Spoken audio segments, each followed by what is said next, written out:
Okay, so I'm here in my dining room slash kitchen. I'm going to film the video. Of course, I have some logistical issues. I don't have a projector, so we're going to do our best with what we have here. I don't have a student, but I did manage to convince Sadie Kinzer to act as my student. Okay, so now I'll begin my lesson. Good morning, class.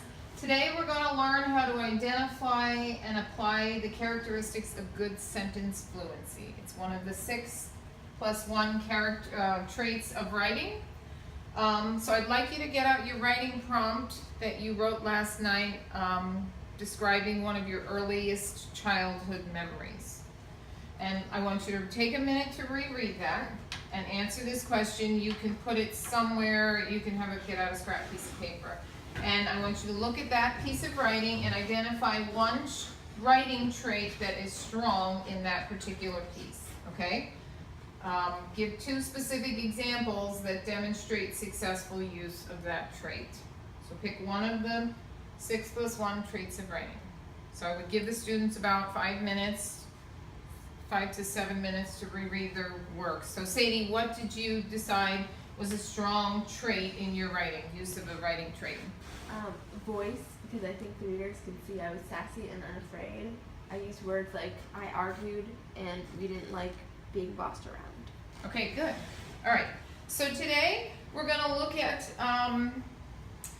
a little bit of a demonstration, a PowerPoint of sentence fluency. But before I ask we do that, I wanted to ask you, Sadie and class, what do you think sentence fluency means? Sometimes we see things, we hear them, but we don't really know what it means. So what do you think it means, Sadie?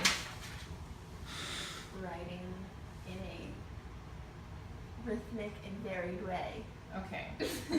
All right, well you cheated a little, but that's okay. All right, so you think that it's rhythmic and varied way. All right, well we'll find out if Sadie's right.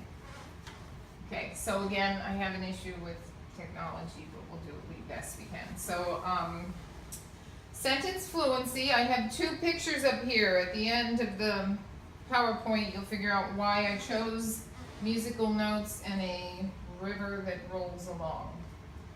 So what is fluency in writing? Oh, one thing I forgot to do, Sadie, I have a printed out copy of the PowerPoint that you can follow along and take notes as you go. So fluent writing is rhythmic and varied. It's almost musical. It's easy to read and to listen to.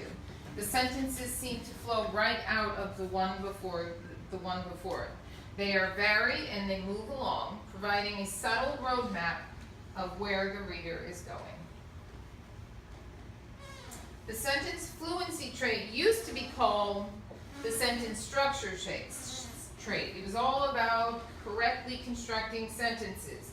You know, you remember this from 10th grade when you learned simple, compound, and complex sentences. But now, writing is more about combining sentence variety and length to create the flow and the variety. Notice I've said the word variety a lot. Like music, it combines the sounds and rhythms to create an enjoyable beat for the reader. Okay, so we're going to listen to a piece of music, and I want you to listen, a couple things, of how the music starts, and then as it moves along, what happens to it. Again, I have a technology issue because of the sound. I have no thing.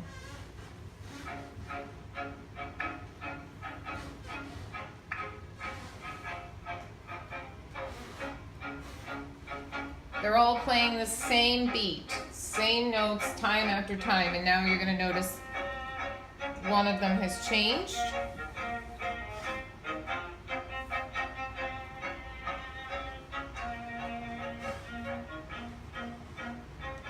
And then the 4th guy comes in.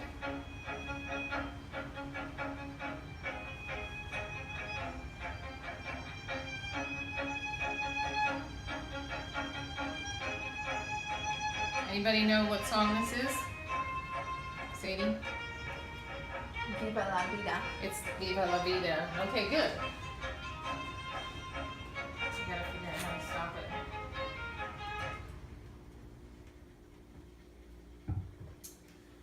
right, so, woo, sorry. I can keep going, keep going.